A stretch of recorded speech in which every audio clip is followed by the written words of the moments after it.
Over the last few days on the channel, we've been taking a look at Marvel and DC characters who are clearly inspired by characters from their competition. But while talking about how certain characters like, say, Black Cat and Catwoman are obviously riffing off of each other, I think it's about time we look at the top 10 superheroes you never realized were knockoffs. The characters on this list range from some that are simply taking inspiration from other characters all the way to blatant plagiarism, with the list getting more and more intense as it goes along. So let's dive right in. Number 10. The Blackhawks. I figured we'd start out talking about the most obscure hero group on this team. The Blackhawks first appeared in their own series published by Quality Comics in 1941. They were originally a team of ace pilots led by the mysterious Blackhawk, who fought in World War II, fighting against the Axis forces as well as more fantastical foes like King Condor and going up against strange war machines like amphibious shark planes. The tales of Blackhawk were very popular, outselling everyone but Superman at the peak of their popularity, and they were purchased by DC Comics in 1957. In the years since, they have been continuously reinvented in order to stay relevant to the modern DC universe, but it's their original iteration that we will be focusing on, because like many comic book heroes, Blackhawk took a lot of cues from pulp magazines.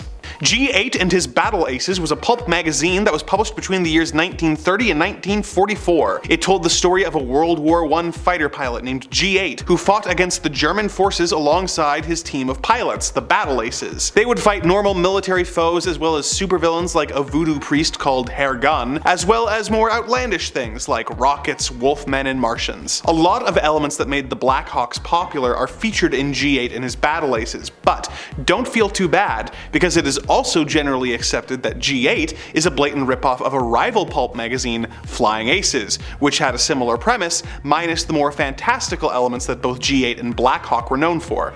Number 9. The Hulk. This one falls more into the inspiration bin, but I figured it was worth talking about. The Incredible Hulk is of course Bruce Banner, a scientist who gets caught in a gamma bomb blast and is forced to transform into a giant green, or rather grey in his first appearance, monster. Stan Lee said on multiple occasions that the Hulk was just a combination of two well-known stories, one being Dr. Jekyll and Mr. Hyde, and the other being Frankenstein. The Jekyll and Hyde parallel dealt with a good doctor having an experiment go wrong and transforming into a different, darker, and more impulsive aspect of himself. The Frankenstein element was of a strong, inarticulate creature being hated by society and chased and attacked, causing the creature to get angry and go on rampages. Stan basically smashed the two stories together, showing a doctor who transformed into a hulking creature. Over the years, Hulk has become more convoluted and cosmic at times, but in my opinion, the character works best when leaning into the themes and elements that inspired him. Number 8. The Fantastic Four. Next up we have Marvel's first family, the Fantastic Four. The Fantastic Four were a group of normal humans who went up into space in a spaceship and were pelted with cosmic rays, which granted them strange abilities. The group, each with complementary but different skills and abilities, decide to stick together and be heroes and scientific explorers, fighting villains and exploring alien worlds. The group was a smash hit and marked the moment when Marvel Comics actually became serious competition for DC, but they aren't wholly original.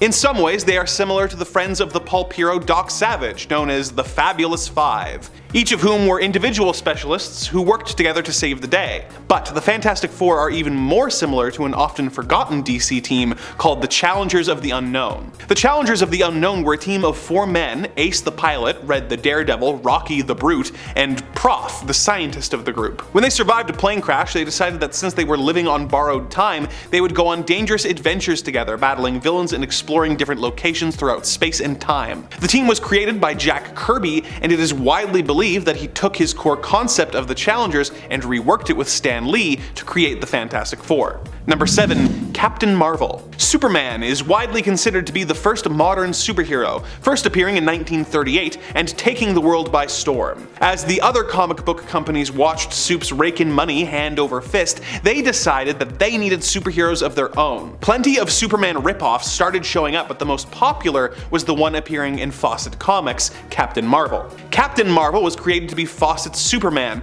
having a similar look and a few powers in common, but what made the Captain special special was his unique origin. He was really a child named Billy Batson, who when he said the magic word Shazam would turn into a superhero. Captain Marvel became immensely popular, even outselling the Man of Steel, but this just made National Comics, the company that would eventually become DC, angry. They sued Fawcett, claiming that the Captain was infringing on their copyright, causing a lengthy legal battle that involved showing similar panels from each comic side to side. It was a long, convoluted case, but in the end, Fawcett was forced to retire Captain Marvel. So, though the two characters have a lot of differences, in the eyes of the court, Captain Marvel was a knockoff of Superman. DC would eventually purchase the rights to the Fawcett Comics characters and introduce them into the DC universe, giving Billy a second chance at life. Number 6. Zatanna and her father. One of the most underrated and slept on DC heroes is Zatanna. She is a magician who actually has magical abilities and uses them to fight both crime and supernatural threats while maintaining a career as a stage magician as her day job. People who are only passingly familiar with the character are perhaps unaware that she is actually a legacy character. Zatanna first appeared in 1964, but she is very closely following in her father's footsteps. First appearing in the same issue of Action Comics that introduced the world to Superman in 1938, Giovanni Zatanna was very similar to his daughter, being a stage magician with magical powers that allowed him to fight crime on the side. But despite appearing at the same time as what many consider the first superhero, Zatanna is a knockoff as well. The real first comic book superhero is a character called Mandrake the Magician. First appearing in 1934, Mandrake the Magician was, as his name would suggest, a stage magician. He has real magical powers which he uses to fight crime and protect the world from supernatural threats. He's not as well known to the general public at this point, but his influence on Zatanna and Zatanna is undeniable. Number 5. Rorschach. Rorschach is one of the most iconic characters appearing in Alan Moore's masterpiece Watchmen. He is a hard-boiled detective who wears a mask that completely obscures his face. He is very similar to The Question, who is a hard-boiled detective who dresses very similar to Rorschach and who wears a mask that makes him appear to have no face. The two are very much cut from the same cloth, and that is intentional. Watchmen was originally supposed to feature characters from the Charlton Comics universe that DC had purchased in 1985, and was going to feature characters like The Question, Captain Atom, and Blue Beetle. When DC found out that Alan Moore was planning on killing off The Question at the end of the book, they stepped in, not wanting to lose access to a series of characters they had just spent millions of dollars buying. They asked him to create new characters that would be reminiscent of the characters that he had planned to use, with Captain Atom becoming Dr. Manhattan, Blue Beetle becoming Night Owl, and The Question becoming Rorschach. So, Rorschach and the other Watchmen are all knockoffs of other characters, but their company approved knockoffs, so no one got sued. Number 4. Spider-Man.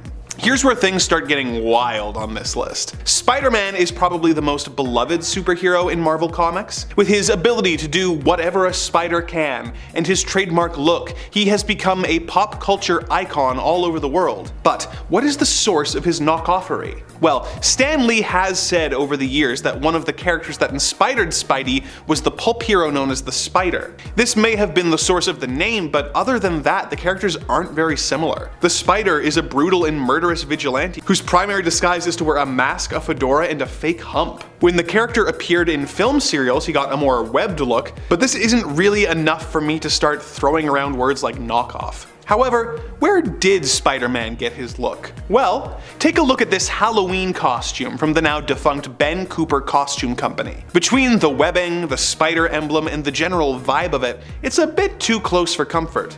And what is that written on his head? Spider-Man? These costumes first appeared in 1954 and were relatively popular costumes for kids to buy. Spider-Man didn't show up in the comics until 1962, but is there any evidence that this costume was the inspiration for Spidey? Well, most of the Halloween costumes you saw in New York in the 50s were Ben Cooper's, and their head office and Marvel's were only 10 miles away, so it is likely that they would have seen the costume at some point, but that's not exactly hard evidence. How about this? Although Stan Lee and Steve Ditko are credited as the creators of Spider-Man, the initial design work was done by Jack Kirby. Now Kirby did a lot of work for a lot of people, having made art and designs for Marvel, DC, and Ben Cooper Inc. Number 3. The Green Lantern Corps. When Green Lantern was reinvented for the Silver Age in 1959, we were introduced to a completely different mythology than the Alan Scott version that had been around in the Golden Age. In the new version, Hal Jordan was a member of the Green Lantern Corps, an intergalactic police force whose members were deemed worthy of wielding a Green Lantern ring, which would translate for them as well as creating constructs they could use to fight their enemies. This is very similar to the Galactic Patrol, a group featured in the science fiction book series known as the Lensmen, which were published from 1948 to 1954. The Galactic Patrol are a group of space cops, or lensmen, whose members are deemed worthy of wielding a wrist-mounted device called the lens. The lens grants the wielder the ability to translate alien language and a variety of other mental abilities. DC editorial denied any connection between the two groups, but creators who have worked on the Green Lantern series since then have leaned into it, creating characters that are direct references to the characters from the Lensman books, such as the Green Lantern Corps members Aricia and Ador. Number 2. Superman. Doc Savage, the Man of Bronze, first appeared in Doc Savage Magazine number 1 in 1933, 5 whole years before Superman. Doc Savage's story is that his father assembled a group of scientists who were all experts in their fields to train his son almost from birth to make him a perfect human specimen who is at peak human condition and is a master martial artist and scientist, physician, inventor, explorer, and detective. He was raised in the jungle where he received a really intense tan, earning him the nickname the Man of Bronze. After his father was killed, he decided to devote himself to fighting crime, traveling the world and battling criminals. He is extremely rich and has a base in the Arctic, which he calls the Fortress of Solitude. He's aided by a team of friends known as the Fabulous Five, who are all experts in their scientific fields, but of course not as expert as Doc Savage is. In his third appearance in 1933, Quest of the Spider, he is referred to as Superman by one of the Fabulous Five. As if that weren't enough, Doc Savage's first name is Clark. Number 1. Batman. Batman takes a lot of inspiration from Zorro with the whole masked hero in black who's really a wealthy playboy, but the character wears those inspirations on his sleeve, having been watching a Zorro movie before his parents were shot. So I'm going to focus more on the influence of the Shadow. The pulp hero known as the Shadow is a man who has traveled the world and learned how to cloud men's minds and become invisible, hiding in the shadows to attack criminals. He has taken over the life of a wealthy playboy named Lamont Cranston, whose identity he uses to fund his exploits and gather intel from his friend, the police commissioner. If this sounds kinda Batman-y to you, then you would be right,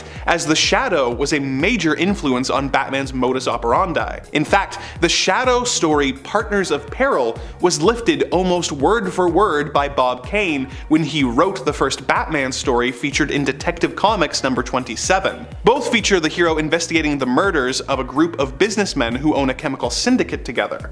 Both feature the hero getting trapped under a glass dome that fills with gas that they then plug with a handkerchief. So Batman passed the point of inspiration and fell into the grounds of outright plagiarism right out the gate, which is frankly typical Bob Kane behavior. Any other popular heroes who borrow a bit liberally from others? Let us know in the comments below, and remember to like and subscribe for more Top 10 Nerd.